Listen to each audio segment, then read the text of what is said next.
Шоқан Шыңғысұлы Уәлиханов 1835-1865. Шокан Чингисович Валиханов 1835-1865. Шоқан толық аты Мұхаммед Қанапия, Көкшетау облысының Құсмұрын бекінісінде Абылай ханның шөбедесі, Ресей патша әскерінің полковнигі, қазақ сұлтаны Шыңғыстың отбасында дүниеге келген. Жекеменшік қазақ мектебінде сауат ашып, сурет салуды үйренді. Әдебиетті, араб тілін оқыды. 1853 жылы Омбы қаласындағы кадет корпусын бітірді. Оның араласқан адамдары Потанин, Анинский, Семенов-Тяньшанский, Достоевский сияқты көрнекті тұлғалар және басқалар болды. Батыс Сібір генерал-губернаторлығында қызмет еткен. Ғылым академиясы мен орыс география қоғамы жұмыстарына белсене араласады. Ол Орта Азия, Қазақстан, Шығыс Түркістанды аралай жүріп, осы жерлерді мекендеген түрік халықтарының тарихы мен мәдениетіне байланысты құнды мәліметтерді жазып алды. Тарихшы, публицист, лингвист, географ, музыкатанушы, археолог, этнограф, саяхатшы Шоқан Уәлиханов туған халқы үшін көп еңбек етті. Оның салт дәстүрін, әдет-ғұрпын, дінін, тілін және тұрмыстық ерекшеліктерін зерттеді.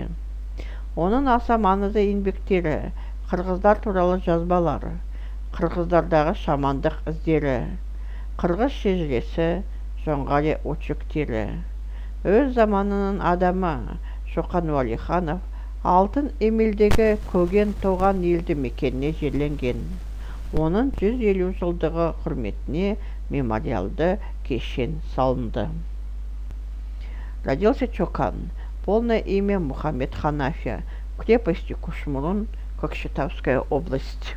В семье казахского султана Чингиса, полковника российской царской армии, правнука хана Аблая.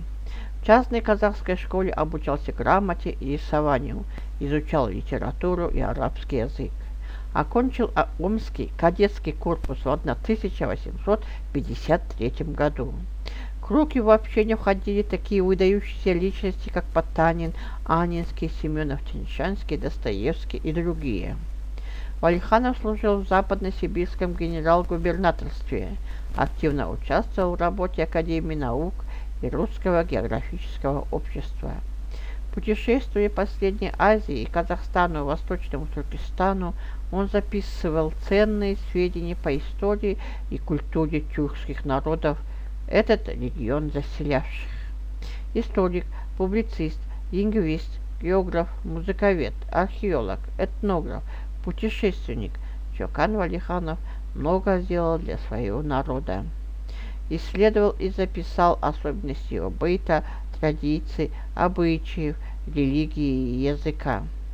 Наиболее значительны следующие его труды: записки о киргизах, следы шаманства у киргизов, киргизское родословие, очерки Джунгарии.